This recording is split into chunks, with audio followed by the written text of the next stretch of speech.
You're listening to the AFTERBUZZ TV network, now the largest new media platform on the web, and your #1 source for after-show entertainment. Very good, Keith Johnson.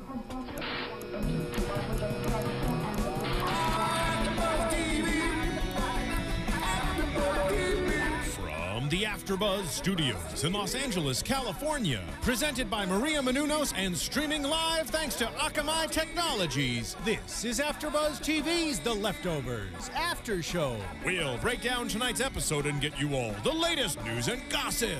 And now, another post-game wrap-up show for your favorite TV show.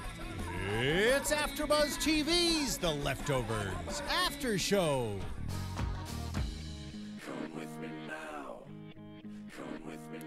What is up? Welcome to AFTERBUZZ TV's wrap-up for The Leftovers, Season 1, Episode 2, Penguin 1, Us 0. I am Alana Jordan, and I am here with my lovely co-host. Hey guys, I'm Kelly McInerny. Hey, I'm Stephaune. And Zach isn't here, but he'll be back. Yeah, I missed Zach, man. I missed him last week. Now I'm here. He ain't Hopefully next week we'll all be a full team. United front. So, this episode, keeping the crazy going from the pilot, this show is insane. Yeah. So, Penguin 1, Us 0 is the name of it. Yeah. We get the one reference to the penguin. Which is a trip. It was like a quick snippet. I love that, though. I love how they have just these little tiny references instead of going into a big overarching thing, so you really have to think about it. Right. What do you guys think that represented? The penguin, the name of it. I kind of feel like it's just the overarching, the frustration almost that everybody... Especially like with Meg, you could tell she was super frustrated. And Kevin just thinking he's crazy. So, everybody's getting frustrated. Yeah. I thought it was more to Kevin's crazy because, you know, it's seated inside of the shrink's office. So it's like, am I really bugging out or is this happening? And that's how they wrote it. We still don't know. We still don't know. You know what I'm saying? He could be nuts. I know. Yeah. I mean, his dad's nuts. It's all in the family. It's hereditary. I don't know. Passed down. Is he crazy? Or well, we kick it off with kind of a crazy scene to begin with. Holy Wayne. Mm-hmm. Oh my goodness. Wayne Gilchrist, we find out, officially does have superpowers. Did we find out that he had? Well, we know that they believe. Yeah. At least his... We won't say cult since they keep saying it's not a cult for everything. Yeah. But his little community that he has running.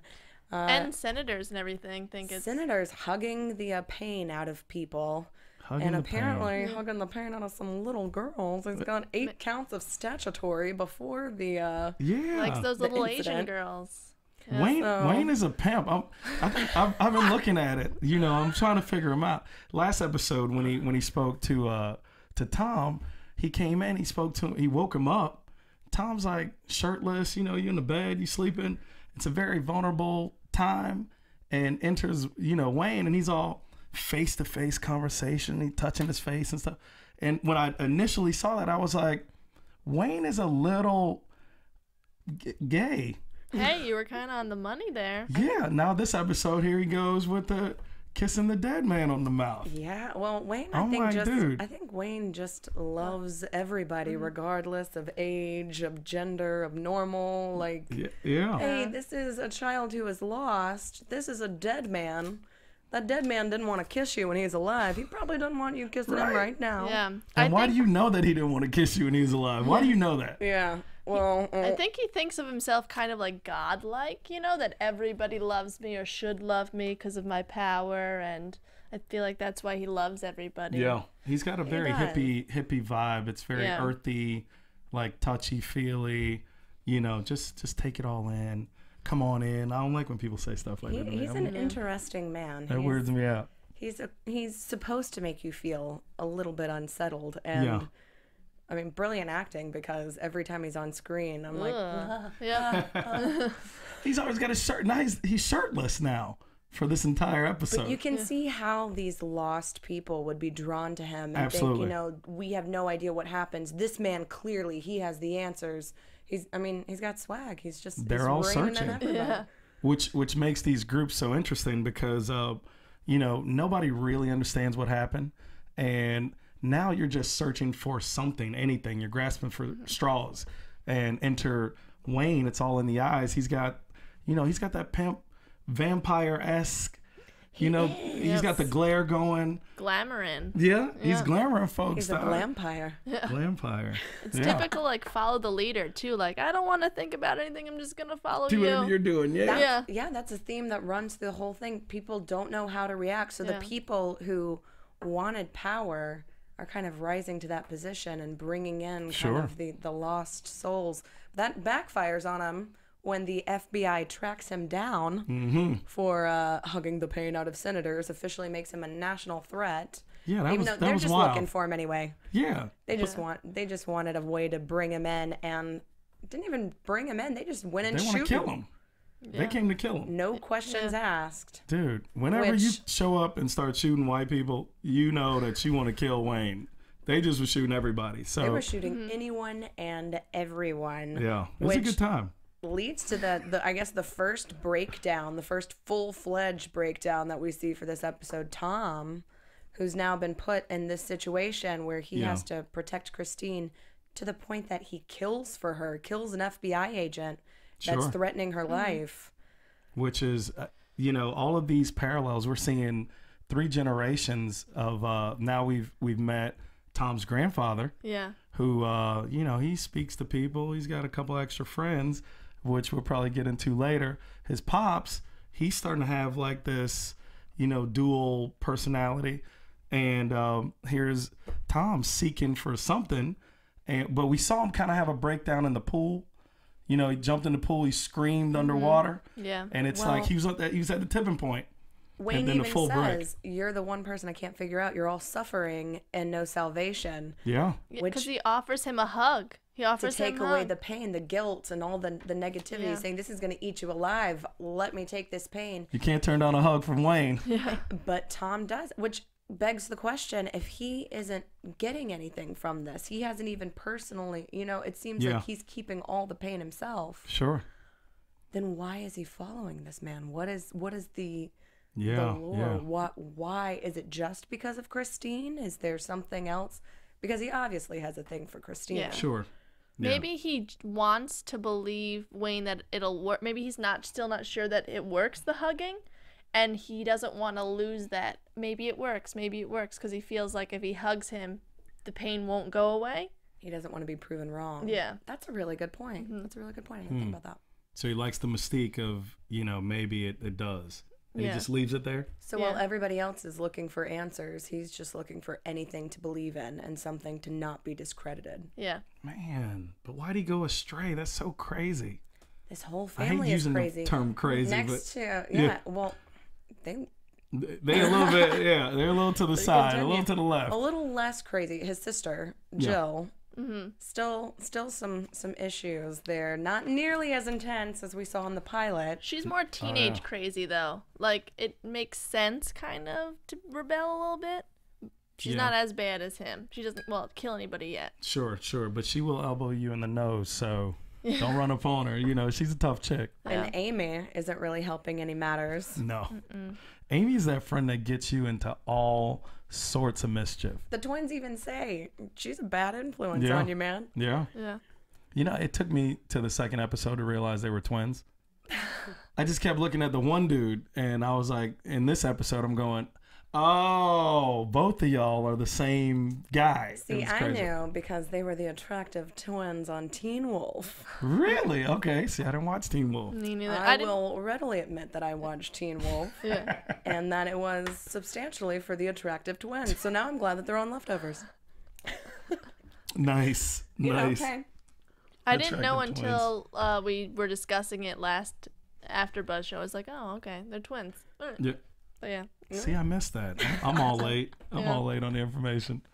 Yeah, no, but yeah, then they're stalking Nora. They hijack the twins' car and go after Nora Durst. Yeah. Nora Durst has some stuff going on though. Oh yeah. There's she's a heroine now because just because her whole family disappeared, so automatically graduates to, you know, I don't know, hero status. And she kind of uses that power. I don't really know what she does exactly. Yeah. You know, she was doing that whole series of questions with the old folks, and she's like, if you want your benefits. It looks like she gives, I guess, if people lose somebody, they get money for it, but they have to fill out this long 150 questionnaire. On camera. I would assume that it's the government looking for some sort of connection between these people, saying, hey, if you can give us some background information, if we can somehow put this into a computer, find some sort of statistical anything that would give us some sort of connection. But, you know, we see in that scene, heartbreakingly, you know, there obviously is no connection. Right. There's a baby, there's a man, a 34-year-old man with Down syndrome, there's a mother, there's a dad, there's just anybody and everybody with no rhyme or reason. Yeah. And just desperately everyone looking for answers. Sure, and joining anything they can. But she's like, you could tell she tries to keep it together, but she's definitely hiding something, Nora. I mean, there's no reason she carries a gun. Like, is she really that much of a threat to people that because she was the only one that she feels like she has to carry a gun? And then how she intentionally pushes you could tell that was an intentional move. I think she just knows that she could work the system kind of because of her family disappearing, you know, because she's a heroine now. Yeah, I feel like she's got a certain level of power now, and she's abusing it a little bit, and I think it's going to increase. It almost makes it sadder, though, because you think, is it just because that's all she has left? Is this power? Like, but then you almost wonder, because they start bringing up all these other things. She obviously lost everyone for real because her children's things are still in her car. Right. Which is sad when Amy's eating the stolen jelly beans, then realizes, oh, they're 3 years old. They were supposed to be for her kids. Yeah. It's tough. I mean, I feel like everybody on here is acting out in a certain way after their loss of some sort, whatever it was, you know, and this is her act out. This is her way that she's like kind of screaming out, like, I'm grieving, I'm suffering, and we're gonna see her do a lot more. She has like a shady, eerie vibe about her. Like, she's gonna be one of the enemies or antithesis or whatever. She's gonna be somebody to reckon with, I think, later. Yeah, I feel like she's like a time bomb, and we're just gonna see her explode. Well, it was interesting seeing her and Matt, who has been so really kind of bad-mouthing all of the people who were taken. Yeah. Her whole family was taken, so Amy and Jill obviously assume it's going to be some sort of, they're about to see an altercation, and instead she just hugs them. So you know there's some sort of backstory there. Yeah. That I'm hoping they'll delve into. Yeah. Of course. Yeah, no, we'll talk about it. Really quick, though. Father. Let's talk about this. Speaking of jelly beans, how can I make sure that I don't eat any? You need to read this book, Maria Menounos' Every Girl Guide to Diet and Fitness. Yeah. It's out now. I think it's on the New York Times. It was on at number 9. I'm not sure now, but it's pretty awesome. Great for bikini season. You know, great for that pool party. Coming up. Yeah. Check it out, guys. Barnes & Noble, Amazon. Yeah. Go check it out. Cool. So I think kind of the big thing of this episode that it keeps leading up to, Kevin's mental state. Oh, yeah. Yeah. How do you think he's holding up? Holding up? It's a loose term. I mean, the writing is really keeping us at bay with him. You know, there's a moment there because here's this bald guy who we don't know his name, mystery man, whatever. You know, him and Kevin are shooting dogs. They're doing all kinds of stuff together. You know, trucking's up in Kevin's yard. Mysteriously. Yeah, they're leading you one way, like, oh, he is crazy. And then all of a sudden, it's like, well, maybe not. No, like like his daughter interacts with him. And so, wait, he's there. But did she? So I'm looking at that moment. The two girls walk in past Mystery Man. They don't say anything. They're respectable girls. They would speak. Well, they grab the beer from him. So they grab a beer. He clearly was there because she says, who was that? At the door. Okay, so here's how that plays in, I think. Oh. You know, they go into the house, they put the beer up. Could have been the handoff from Dad. Yeah. You know. Now Dad goes to the door. She's like, who was at the door? He's like, nobody. Why? What? You know, he's acting weird. I don't know. Or it's flipping. Yeah, it could have been a dream too, because his dreams are super vivid. Yeah. He didn't go on fire though. I have a question. Yeah, what do you guys think that opening sequence meant? His dream, or the not the opening sequence, but the dream sequence that he had. Yeah. Was the bald guy shooting it looked like a guilty revenant. Did you see, or was it a dog? It looked like Lori. Yeah, didn't it? Looked like I thought it was wife. Lori. Yeah. It did look like his wife. But he missed her. Yeah, that was weird because he wouldn't and have she missed. kept running. Yeah. Well, I don't think I even think his subconscious doesn't want to kill his wife. He just wants her to come home and be back to normal, you know? Yeah. I don't think he's like a malicious person, Kevin. Sure. Even his subconscious, but then he even, when Amy comes into the bedroom and is being all weird because you don't know it's a dream sequence yet. You're just like, all right, we've already seen this girl do some things. This could be a legitimate situation. Yeah. But then she comes in and she says, he wants you to see. It's so wild. And then I was like, not knowing it's a dream, I'm like, oh shoot, that's Amy's dad. I was like, mystery guys, Amy's dad. Wait, it's a dream. This show keeps me guessing, and I have these mini epiphanies, and then immediately they're discredited. Yeah. My goodness. I just figured it all out. I figured out nothing. That is nothing. Yep. Yeah. They lead you down this path. It's a maze.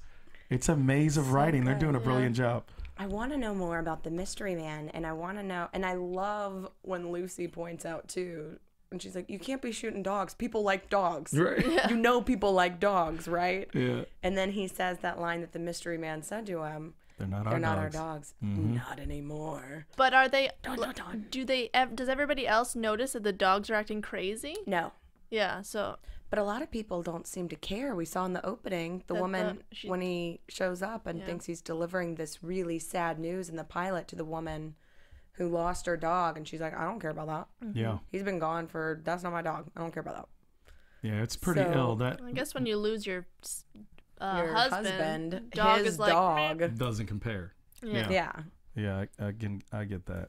He also had that deer that was following him last episode. Yeah, and we didn't see the deer this time. Right. There's a weird thing with the animals though.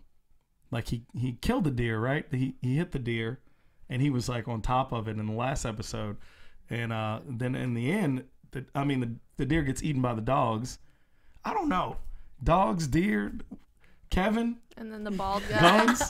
You know, that's all we can say. This show has just left us screaming nouns at this point. Right. Yeah. Dogs, deer, Kevin, words, bald man, mystery. We have no idea what's happening other than tripping. Yeah, other than everybody thinks Kevin's crazy at work. Which they flipped it again with the bagel.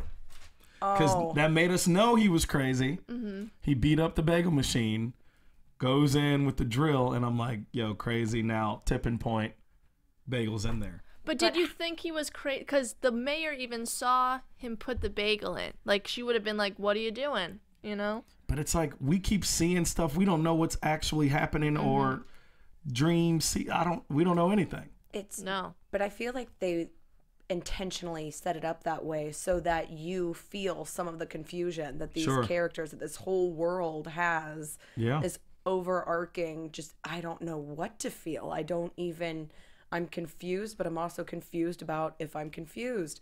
Right. So, right. No, it makes sense somehow. Somehow, it's the clarity in the fog. Yeah. Yeah. But yeah, clearly Dennis, his coworker, thinks that Kevin has lost it and is trying to come up with excuses for him. Try to help him out. And Kevin sends out the APB looking for the mystery man's truck. And then lo and behold, it's in his driveway with a dead dog in the back. And the keys on the dash. Another dead dog. Yeah. Another dead dog. So Dennis is just like, man, you just love killing dogs. Yeah. And lying about it. Yeah, and doesn't help that the mystery man then gives him the truck. So now it is permanently at his house. And he has no way, because now he has to tell his coworkers that just watch him beat up a bagel machine. Right. Without even seeing him put the bagel in. Yeah. Then now they have to say, this is my new truck that the crazy man that I shot dogs with that none of you think exists, he gave it to me. Oh, okay. Oh man. All right, Kevin. Well, his dad gives him advice saying like, no, maybe you should just keep it to yourself, this visitor or whatever, which is like, what? Well, that leads to some super revelations when he goes and visits his dad, and we see Lucy there. We find out why they're so like conflicting, not only because of the job, but because that's kind of his stepmom, girlfriend, thing. Something. So they have, everybody is related. Everyone is connected. Sure. This is just an incestuous little town, I'm telling you. Everybody is connected. It's weird. Yeah, no. I enjoyed the mayor being with Pops. That was cool. That was cool. When we were watching, all of us were like, what? That happened 5 or 6 times, I think, throughout the episode, that we all just kind of lose our minds. We're like, what is happening? Yes. Oh, it's so great. This is a great show. It's so good. And then we find out, too, Lucy kind of sympathizes with Kevin, especially him kind of losing it, because obviously she was in love with a man. Who lost it. Crazy. Who lost it, who had Kevin's, everything about him. He said, how's my house? How's my job? You literally inherited my life. Yeah, and Kevin, and I do love that line when he's talking about Tom. Okay. And he's saying he's worried about him. And then his dad says, just because he doesn't check in as often as he should doesn't mean he doesn't love you. And then gives him that stare. Like, that kind of lets us know this is the first time he's visited his dad, really. Yeah. Or one of the few times. And he backs it up by talking to that voice in his head. And he goes, well, at least he's here.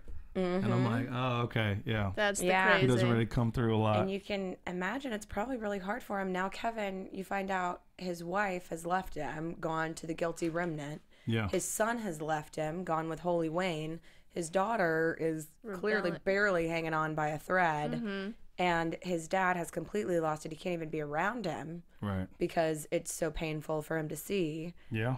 Yeah. And then he comes to find out his dad says, well, contrary to popular belief, my shit's still here. Yeah. I'm not crazy. Crazy people don't think they're crazy, though. Of course. But that is the issue, too, because Kevin now is like, well, I don't want you to be crazy because I don't want to inherit your insanity. Sure. Yeah. I'm not trying to be running around. And I kind of feel like it's already happening. Mystery Man said, I thought something really, really cool.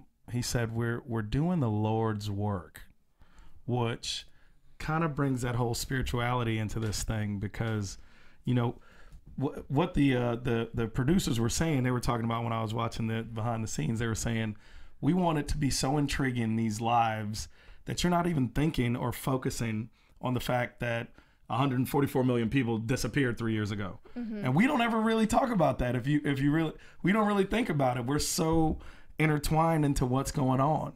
But there has to be some form of spiritual aspect that they're gonna really dive into. And I think we see a little bit with whatever goes on with Father next week. But it's also the first time that we see the intro, because the pilot didn't have our intro. Yeah. And this is really when it brings in kind of those religious undertones. Sure. Clearly showing like a rapture, because they're all being sucked into the light. Yeah. And it's done in the style of the kind of ancient religious works. I was going to say Vatican or something. I don't know what that is. But yeah, Sistine is good. That's at the Vatican. Yeah. So you're right. Yeah. I really liked that intro. I liked, too, that we didn't see it until this intro. I did. Well, I liked that we didn't see it until this episode. And that they didn't lead with that. Okay. I mean, it isn't an odd intro. I do think it's bizarre. Super eerie. I don't like little angel babies. Little kids are creepy. Naked angel babies. That's so, yeah. Little kids are kind of scary. It is creepy. The Shining has taught us floating anything. away and trying to touch their parent. I'm like, oh. But I think that's what sets the whole tone when you're watching it and you hear that creepy music and you see this unsettling, like slightly moving artwork and everything about it. You're just like, this show. It makes me feel so weird because I love it, but I'm also so uncomfortable. It's like I can't stop watching, but I don't know why I watch, but I can't stop. Because it's super religious sometimes. Like, you don't want to be like, this is kind of like, is this a metaphor for God, like angels and stuff? And it's kind of showing you, like, yeah, this is supposed to be. That's what the intro. I'm so glad that this show is on HBO, because I feel like it could have gone very different ways if it had been on other networks. Yeah. And it could have been very preachy and very, you know, almost spelling things out too much. Yeah. Yeah. And it could have also had almost too much of the religion thrown in. And I like that that is obviously a huge theme that runs throughout, but it's not the focus. The focus is, again, as they said, the people. Right, Yeah. right. It's not even the event. It's not even people dealing with the event. You know? And really it does. It all boils down to this one family, the Garvey family. Everyone that we're seeing somehow is connected. somehow connected. 6 degrees of them. separation. Kevin Bacon. Kevin Garvey. Kevin Garvey. Right? Garvey. There you go. 6 degrees of Kevin Garvey. 6 degrees of Kevin Garvey. I like that. Mystery Man also said another thing that I thought was kind of symbolic. He when he's standing at the front door, he says to Kevin, he goes, "Are you inviting me in? Or aren't you going to invite me in?" And if he is a figment of his imagination, I'm like, okay, so he's saying, are we going to go here? Are we going to engage into this crazy? You know, are you ready for this? Bring me on in. And Kevin doesn't, which I thought was kind of, you know, symbolic of him not yet crossing over or giving into that whole crazy. Yeah. Yeah. But now after the talk with his dad, I feel like now he's thinking, hey, I mean, it's weird that his dad stopped and was like, they say they're sending someone to help you. Or you met someone, they sent someone to help you. Yeah. Crazy. That would bug you out. Bug me out. Feel I ain't like even if I was Kevin at that point, I would just lose it. I would be like, all right, it's time to find an island. Like, let's just pretend like everyone's gone, because I can't deal with everyone anymore. Or you just break down crying like, Daddy, it's happening to me too, you know? Well, you've been crying in your car. Oh, man. Of course he has. I would be. I'd be crying every day. What's that actor's name? I loved him in Training Day. Who plays the dad? I gotta look up his name. Yeah, he's awesome. All the actors on this show are so good. Well casted. It's so good. And I love that because I did see a behind the scenes thing where they were saying they don't fully know. They're only given the script at a time. So a lot of the actors don't even know what's happening, where the show is going. And I love that. Because it's so fresh. It makes everything you do kind of like in the moment, you know? You don't know what's happening. Which is great, because Kevin's not supposed to know what's going to happen to him, you know? So it's really making him act on his toes, like act like it's really happening, kind of. Sure. Especially with a show like this, where it's, you know, the emotion, the sentiment that you get, the overarching just lost and helplessness. If they knew what was going on, I don't think it would come across as I agree. engaging as it does. I agree. Kevin's also kind of slapped in the face by a fiance who comes in for this is the one way we make Meg's it finally come full circle. Right. Yeah. Is this episode they tie everyone in. Yep. And Kevin even meets Meg. Yeah. Who we find out has been hanging out with Lori at the compound. And we also get to find out a little bit more how the guilty remnant work. We find out she's been there for weeks, but she's still allowed to talk. She's getting her little smiley face pancakes. I love that look that one of them kind of shoots her when she's got the pancakes, because they have to go off and eat their gruel. Right. You know that has gotta suck to watch everybody and be like, oh, can we just have pancakes at least? Like, I'm cool with the rest of it, but like, they get pancakes. You're like, I'm not even talking. I can't eat what I want. I can't even tell you how much I want those pancakes. Literally. I'm not allowed to. I would write it out, but I don't have enough paper. No, that's it's kind of wild. She's been there for weeks, and they're kind of piecing off all of her possessions. So it's kind of like desensitizing you to, you know, your former life. You're kind of, it's going away slowly. They drain it out of you, which I thought was an interesting strategy. And you see too when Kevin comes in to talk to Ron, who has been, you know, kind of, I guess, her trainee, guilty remnant mentor almost. But he's been there for a while too, right? He's been there a really long time, and they come in to say, we've closed your missing persons report. He has a family, just like Lori, Yeah. who loves him, who wants him there, who's been looking for him. And he just goes, yeah, I understand. And that's it. Yeah. Just the write-off. And Kevin's job, having to relive that he had to live with his own wife over and over and over, and having that be your job to go and see these people. Yeah. I feel like he chooses that, though, because the mayor kind of asks him, hey, were you there today? And he's like, yeah, I mean, I got to do it. He's a chief. He could easily assign it to somebody else. Sure. But I feel like he just does it, maybe because he wants to see Lori again. Of course he does. Yeah. Yes, of course. Of course he does. We even see him staring at that picture of her. Like, he wants Lori back so bad. Sure. And it's so heartbreaking. I do love that that's one thing they changed from the books to the show, was that originally in the books, he was the mayor. Yeah, I read that too. Yeah, and they made him the police chief so that he would be more kind of active in the community and having to go and do things like that, because Lucy obviously is never going to go and say, hey, we closed your missing persons report. So having him be put in those situations where he does have the opportunity. Makes you feel for him more, you know, like, oh. Yeah, and it puts him on almost every scene. He can be anywhere at any time, so it makes him really mobile. He's kind of the nucleus of this whole thing. Oh, definitely. He really is. Everything centers around him. I mean, each of the characters, Tom, Jill, Lori, are literally his family. And now with the introduction of Meg, who he, even says, he's like, hey, do you need my help? She pauses. No. Well, if you ever do, here's my card. And she takes it and she keeps it. Mm-hmm. So she was on the fence. She is definitely on the fence. And then that ties it back to Lori, who, when she asks her, Meg obviously is having a hard time with the guilty remnant. She's really not sure if she wants to do this. She's going out to the woods in the freezing cold, chopping a frozen tree. Right. Not just a tree, but a frozen tree. Which is, it makes no with sense. An axe. Yeah, getting nothing accomplished. Can't even get a cigarette. Doesn't understand why this is happening. Yeah, can I at least get a cigarette? Nope. And then just getting more and more frustrated with these menial, trivial tasks, wondering why are we even doing this, asking why, and then her just losing it, and then just the okay, and just that buildup of the frustration back to the Penguin. Everyone is getting so frustrated because they don't know what to do with their emotions, with themselves, and then having her ask Lori, do you even remember? Yeah. When you cared. What you cared and when you cared about something. Yeah. That was a great moment. I mean, it was a make or break, though.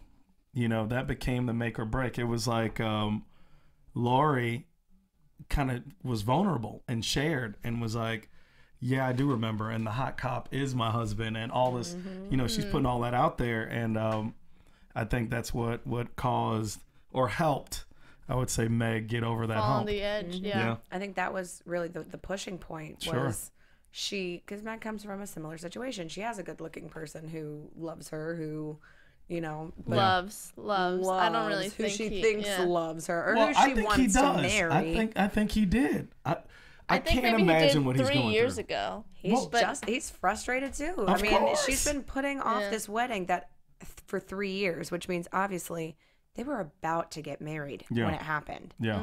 So her wedding guests are gone now. Right. Like this is supposed to be the best day of your life, and instead, everyone's gone. Yeah, that's weird. So she clearly has a lot to deal with, and that kind of makes more sense now why they would be targeting her. She was already in a very emotionally fragile state because she has this huge life event that's now been completely overshadowed and just almost done away with by this even bigger event that's a global scale that nobody knows what to do with. Yeah. You use a great word, though. Isn't that kind of what cults and or organizations of this nature, don't they usually target people who are kind of weakened because of some type of event or just a little weaker mentally? And this is a great time for a cult uprising. Literally, you can start a movement right now and have 100,000 people back you. We've seen that on multiple occasions now. I'm interested to see if there's more. I feel like there'll be more like splintering kind of cult groups. We keep saying cult even though she's like, it's not a cult. But it totally Whatever. is. It's Come on, cult. it It's is. a cult. Yeah. And they mention it in the first episode that there's other cults too. But Yeah. we're just focusing on these two. I want to see if any of the other ones, because we kind of see like the like barefoot hippie people. Yeah, with the stuff. A little bit. Yeah, but I mean, they're also... They just kind of look like the high school stoners that sit in the corner and don't really do anything. I'm like, that's not really a movement. You're just smoking weed. But I'm interested to see other ones that would actually have conflict that would be introduced. And there's just so many places they can go with this show. But then there's that question, which Lori and Meg are going back and forth. And Meg's going, why? And in my mind, I'm going, yes, why? Why do you join this? Why are you a part of this? Why are you putting yourself through this? Why? And then I feel like she finally kind of gets it after having that conversation. And I still Lori. don't. See, I think I do, because I don't know if I do. Again, all these epiphanies immediately. I think I do. I don't know. Yeah. The only reason this one is not discredited is because we went to credits afterwards. That's the only reason. Next week I'll be like, oh, I was wrong. So I feel like you see her because, they come up and she's gone. And they think, okay, she's given up. But instead, she's out there chopping that stupid tree again. And we see her smile and finally feel. And I think it's just release of, this is just something to do, so we're not thinking. It does. I now get it. It is minimalism. Let's just not think about anything. Let's not worry about anything. And then there's nothing. Let's not worry about what to eat. It's all the same. Let's not worry about what we wear. It's all the same. Like, it's fine. Like, it's just her thinking, okay, I don't want to feel this way anymore. I don't want to feel anything. She's chopping that tree and she's like, I don't feel anything. And then you see that that look, like, I don't feel anything. Yeah. Like that determination of like Buddhist this type. Yeah, that it's where she's like, I'm happy, but also this isn't really anything better either. It's just more nothing. Yeah. And it's just that last frame. Liv Tyler's just amazing. But just watching her face go from that smile to that look of like, what is she really thinking? Does she even know? It's kind of like a freedom in just letting go of, I don't know, any thoughts, any possessions, anything. You know? We're seeing kind of the opposite. I feel like her juxtaposed against Tom, who's just harboring all of that and is just holding all of the emotion that he can and just swallowing it to kind of show like, oh, I can stomach this, I can take this, I'm still strong, this hasn't broken me. Whereas Meg's just like, I want anything to take away my pain, to make me not feel this way, and having it bookended that way I thought was just brilliant on the writer's part, and really showing you, okay, everybody is frustrated, but everybody's dealing with it so differently. It's so wild, though. Instead of a cult, instead of joining something for the rest of your life and dedicating your life and being committed to this weird situation, everybody needs like a therapy session that they can just cry, let everything out. Like the bad cry, like the snotty nose, like. But the therapists don't really care. Like, you could tell Kevin's therapist was a terrible therapist. Forgot his wife's name. Lauren. I'm sorry, Lori. Whoever. The penguin's there because kids are next, whatever. I mean, I think they're just all burnt out, the therapists, because that's what they're doing. Everybody is going to therapy. So it's such a global thing. They're dealing with it too. You don't know. That guy's wife could have disappeared too. I'm a capitalist, man. I'm thinking about how I would start an awesome, like, I don't know, what are those movements when you go to like Joshua Tree or something and we do like a campfire out there and make you do some crazy stuff and eat some worms or something. And cult leader? You want to be a cult leader? Yeah. I don't even want to lead the cult. I don't want you to stay in my cult. I just want you to pay me a nominal fee, come for the weekend, leave free. Are there marshmallows involved? Absolutely. You said camping. All right. But you got to eat something weird. Kool-Aid involved, and should we not drink it? Shoot, the only Kool-Aid is at what's his name's house? Wayne. Holy Wayne Kool-Aid. Oh, see, check it out, Leftovers. We just got you some branding right there. Holy Wayne Kool-Aid. I'd buy it. Man, it had to be the black dude had Kool-Aid, man. Dang, Wayne. I think the Guilty Remnant does The Guilty Remnant, I think. But they wouldn't even have the Kool-Aid because they'd be like, Kool-Aid tastes too good. We have to take all the flavor out. No color. Just I think they actually do eat things with no color, though. They do. It's just bland. It was like oatmeal and... Just oatmeal and water, right? And cigarettes. Cigarettes, jeez. That is, I just can't. I would have the opposite cold. I would be like, hey, if the world's going to end, let's all party. For real. Yeah. If they didn't take us, we messed it up already. What can you do? We blew it, so now let's just hang out. That's good. That's what the teenagers are kind of doing, though. Yeah, I don't know if my cult would be that extreme. Yeah. No burns. We're just talking about our cults at this point. Last episode, I was talking about that app where they were playing Spin the Phone. Oh, man. That is insane. Yo, where is that? I've never seen that, though. I mean, I don't want to use that. Yeah. But it probably is an app now. I'm sure. And there's probably some high school where they're like, we all watch The Leftovers. It's acceptable now. Spin the phone and get into some naughty business.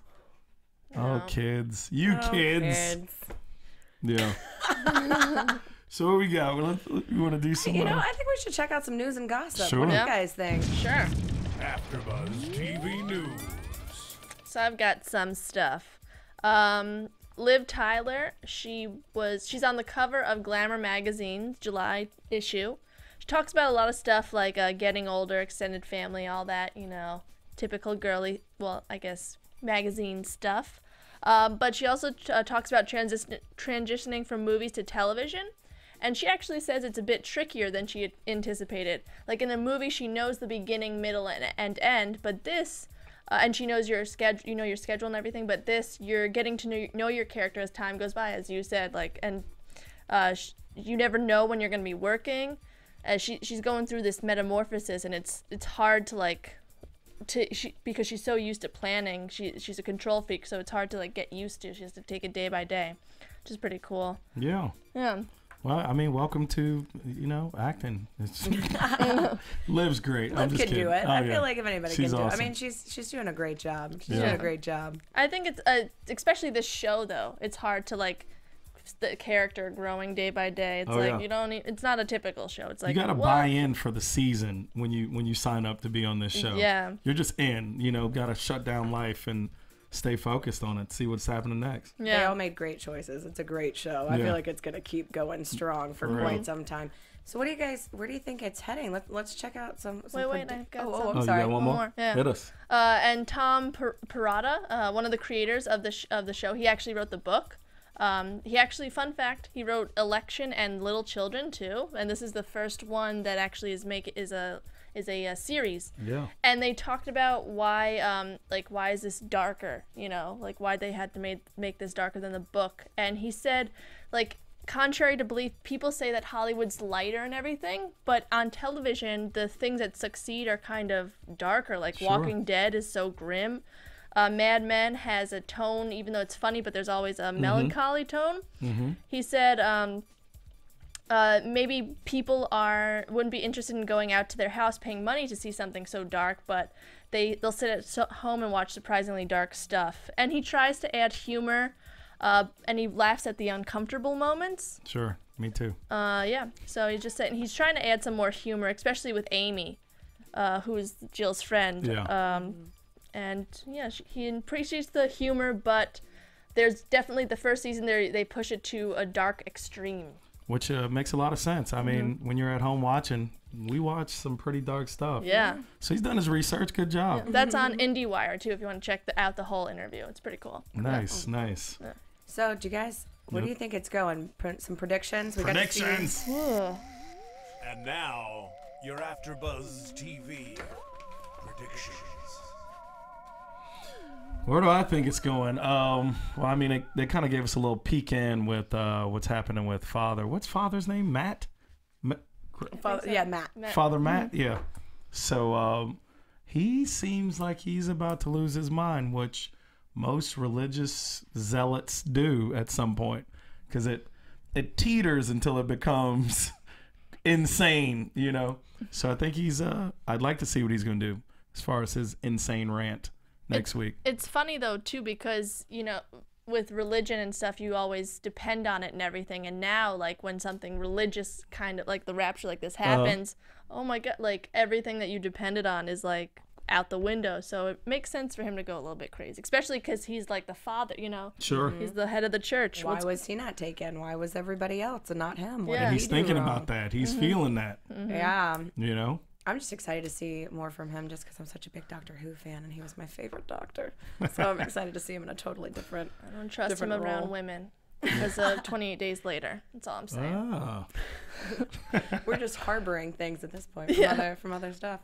Well, I'm definitely excited to see more from this show. I'm also excited to see more from you guys. Yeah. Where can we find you guys? Wait, I have a prediction too. Oh, get it, girl. I think Meg's in the cult, and Christine, I think she's magical. I think she's got some magic powers.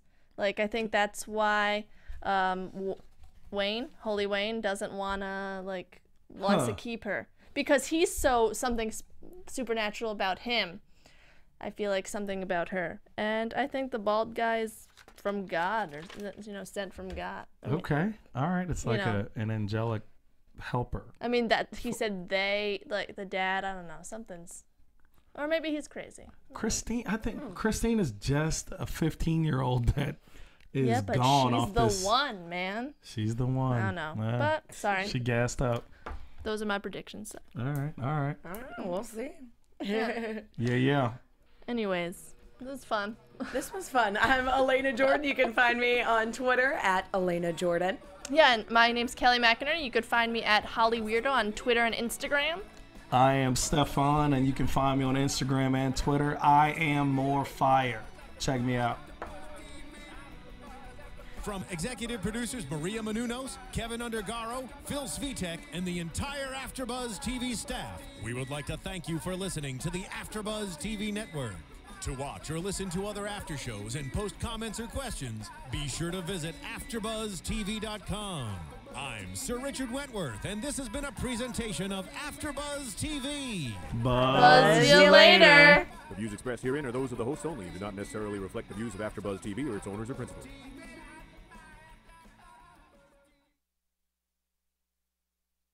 Thank you for watching AfterBuzz TV on YouTube. For more of your favorite after shows and interviews, subscribe to our channel here, and be sure to share your opinion on the episode in the comment section below here. We'd love to see what you guys are buzzing about. Thanks again. Buzz you later.